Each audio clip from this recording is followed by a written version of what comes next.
climate adaptation, we have launched what's called Climate Adaptation Window, Mr. President, under the African Development Fund, and which Kenya is a big contributor to the African Development Bank. And this is to, now has $429 million that will support us to provide 20 million farmers with access to crop insurance and livestock insurance. Another 20 million farmers to have access to climate-resilient agricultural technologies to build their resilience. Then to essentially regenerate 1 million hectares, Mr. President, of degraded land and all that. So this is a very, very big investment that we are making. And finally, I want to say something about, you know, as a kid, I know your mother, you were selling things as a kid. I was selling things also as a kid. My mother told me something, that the way you, when you go to the market and you're selling something, the way you present what you are selling is the way people buy it. What I'm saying by that is this. Africa has the biggest carbon lungs in the world, which is the Congo Basin. Bigger than Amazon. And now, but if you look at how we are valuing our wealth, biodiversity, carbon sequestration, Mr. President, is not valued. So all of what we're doing, sequestering carbon for the rest of the world, has no value.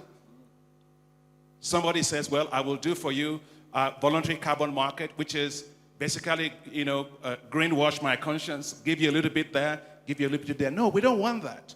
We want the wealth of Africa to be recalibrated based on what we have. And if you take the forest, if you take the carbon that we are sequestrating, I can tell you then the GDP as a measure of wealth, Mr. President. Include our renewable assets. Renewable assets. And all that. Yes. If we took that, Mr. President, then the GDP is just a measure of value of goods and services and economic produces. But you are not measuring our carbon stocks. It's over there. We are saving the world. We are not getting any benefits from it.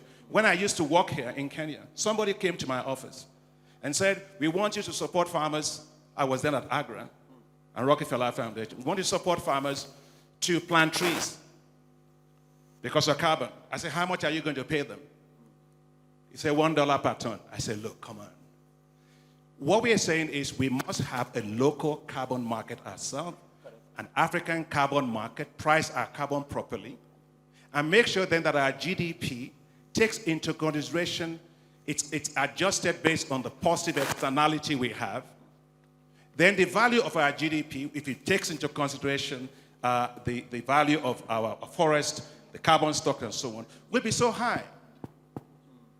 Then our debt to GDP ratio will go down. Absolutely.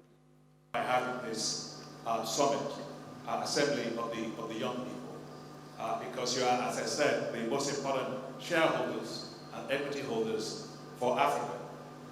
But at the end of the day, accountability matters. And accountability means that you must be able to match your promises, your words, with your actions, and be held accountable by a way of measuring that. It's not just what we say, it's what we do and how we are measured. And if you don't measure anything, you cannot know whether people are being accountable towards it. So I think the young people should play a bigger role in making sure that you have a tracking system of all the promises that are being made, of the things that are being said. Because sometimes I have a feeling that we have a megawatt of promises or words, but 0 megawatt of delivery. And so we have to actually make sure there's a monitoring system to be able to deliver on that. I'll give a personal example of how we are pushing ourselves on this issue of climate change. At the African Development Bank, we committed ourselves that we will provide 40% of all of our financing towards climate finance. When I was elected, first elected president of the bank, I said we were going to do that. In 2016, at that time, we had only 9% of our total financing in climate, for climate finance. 3 years after, we went from 9% to 35% of our total lending for climate. Now, this year we are at 45%, which is way above the 40% that we actually promised. We said on adaptation that we will, UN Secretary General Ban Ki-moon, who I thought he was going to be able to join us today, but he's not. He's going to be here, I understand, tomorrow.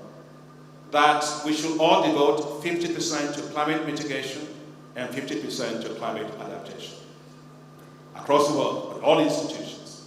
For us at the African Development Bank today, today rather, we are at 63% of all our financing for climate going into adaptation. We have exceeded.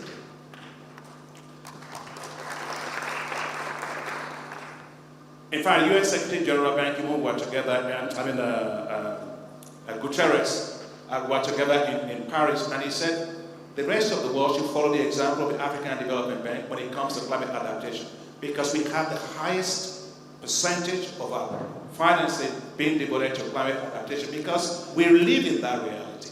That's my reality as president of the African Development Bank in charge of a continent. So accountability matters. We have to continue to drive it so on.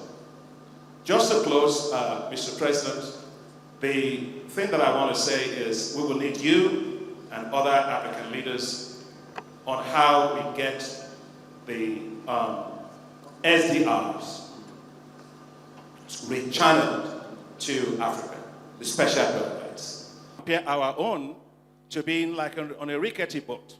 So if you move from one side to the other side, you're just going to flip over. So we must recognize that no one size fits all. Every country, every region should be allowed to use what it has, being mindful of its commitment to Paris Agreement. When people also talk about Paris Agreement, and young people, youth, I want to really explain this to you. Paris Agreement requires that 80% of the financing for the national development NDCs of our countries be financed by the global community, providing $100 billion a year in financing. That's not been done. 80% of it is conditional on that. And so if we are saying, let's do just energy transition, let's first meet the commitments that have been made. I remember my late mentor, Kofi Annan, told me something, Akin. He said, Akin, the only promises that matter are the promises that are kept. The world should meet its promise of that commitment of $100 billion. That would go a long way on that. Now, I want to also touch about the issue of migration that was raised, I think, from Uganda. Mr. President has already talked about that, but I just want to add 3 points to that. One of the reasons why we also have migration a lot in the Sahel, other places, is what I call a disaster triangle. Mr. President, that disaster triangle is anywhere you find it, you will find terrorism, you will find instability. It's first and foremost extreme rural poverty.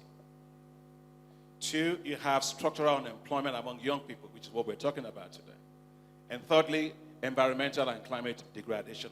Whether it's in the Horn of Africa, whether it's in the Sahel, almost anywhere you look at it, if you have that disaster triangle, it's going to be there. So we must build resilient economies. We must create jobs for our youth. We must transform our rural areas to make sure that people aren't moving out of those places and going elsewhere. And then we must make sure that we have the financing to build more resilient Africa. The other thing I wanted just to bring to your attention here, everybody, is how we insure ourselves. And it comes back to the point of Mauritius. Africa needs to insure itself against catastrophic risk events. Droughts. I was talking to President Ruto. President Ruto told me that for the first time, the wildlife was affected by the droughts here for the first time ever. And so we have, we are doing water tracking for wildlife. And so what we have is something called the African Disaster Risk Insurance Facility, which we use to also support Kenya, where we pay premiums for countries to insure themselves against catastrophic risk events. And I think in this summit, Mr. President, with your leadership, we want to scale that up. It's work for Niger, it's work for Mali, it's work for Madagascar, it's work in, even for Kenya here, we did it. We need to scale up financing facility to insure our economies against extreme weather events. For Mauritius, for example, issue of catastrophic bonds is very important. We have to find, you mentioned earlier, Mr. President, the need for innovative approaches. And I think catastrophic bonds are important. But let me also say that Africa cannot support itself in climate finance just by relying on loans. A lot of these things have to be also by grants. Yeah? If you want to clap, you can clap. It's okay. You know, already we are shortchanged by climate change. Why are we going to be shortchanged again by paying more expensive loans to really develop our economies for what we did not create? So I want to make a case here that we need to therefore ramp up significantly concessional financing at scale for African countries to be able to insure themselves, like in the case of Mauritius. So we are going to continue to work globally to make sure we can do that. I mentioned to you about the climate action window of the African Development Bank. But we want to do more. We want to do that from, right now it's $429 million. We want to go to $13 billion, right? We want to raise $25 billion for African Adaptation Acceleration Program. But most of these resources, let me say, has to be concessional financing resources. We can't take more debt on top of climate-induced debt.